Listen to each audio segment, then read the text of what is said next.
Ryan Day's done. I don't know how you can justify keeping Ryan Day as your head coach when the most important game of your season every single year in the biggest rivalry in the sport. This is the most contentious rivalry. The fact that you had Michigan when they were the worst that they're going to be and have been in the past 5 and going forward 5 years, that you couldn't blow them out. You were 20-point favorites and you lost by 3 at home to a team that started a preferred walk-on quarterback who threw for 62 yards, a quarterback that you brought in and an offensive coordinator that was formerly a head coach of a Pac-12 team, now a Big Ten team, was supposed to create fireworks on offense. And you mustered 10 points and you lost to a first-year head coach in Sharon Moore. I don't think this Ohio State team is going to have the momentum necessary to win a national championship.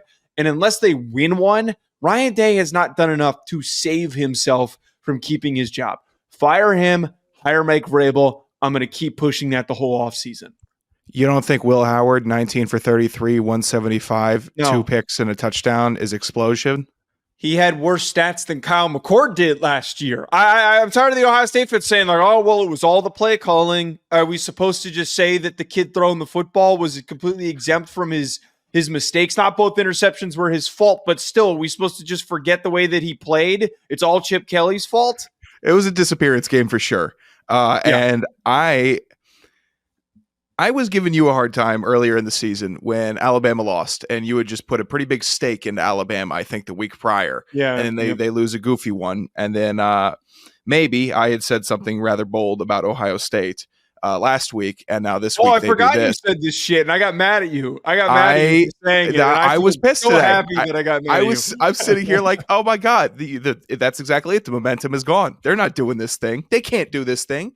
If they had beat Michigan, yeah, I sign me up. I'd stay right on that same boat. I'd keep on saying that, look, they finally got their lick back. That they're not getting held up by Michigan anymore. They're going into the playoff with some momentum. And now it is the how do you pull yourself out from underneath this? How do you do that? All the fallout from after the game, you get embarrassed like that. You have your big leader, Jack Sawyer, ripping a flag out of a Michigan player's hand in an embarrassing fashion, and Ryan Day's just sitting there watching. Like everything he did after the game, the way that he conducted himself. Let me know. Like, he's punched out. He doesn't seem to be that guy that can stay in. He's a little bit punched out. If they could not, and I it was one of my best bets this week. If they could not channel their energy into preparing to blowing out your most hated rival in the position where, again, they're going to be the worst that they've been coming into the game and likely for the next 5 years with all the financial commitment that they're putting towards building the recruiting base of this team. If you couldn't do that, like you just said, he looks lost mentally. And I'm not saying this to be hyperbolic here, but it literally looked like Ryan Day was going to cry in his post-game press conference. We saw the intensity that he had coming into the week, saying how much it affects his family.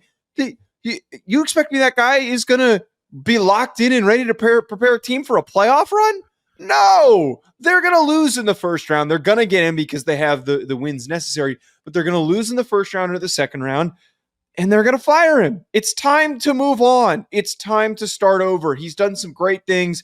He has been a merchant of the bad teams in the Big Ten, but that's all he is good for. They're not going to win a title under him. It's crazy because he did so much really good work this offseason. He brought in talent. He didn't just sit idly by and say, we're going to rest on our laurels. They made effort. They went out of their way to get Caleb Downs, Quinshon Judkins, these premier guys that are supposed to help you onto this championship run.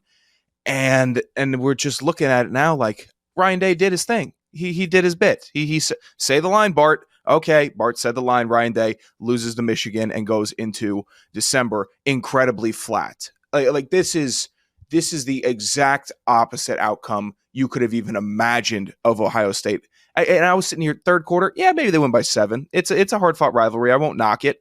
And then fourth quarter starts dwindling. Ohio State can't get a first down. What's going on, man? And now we're sitting here.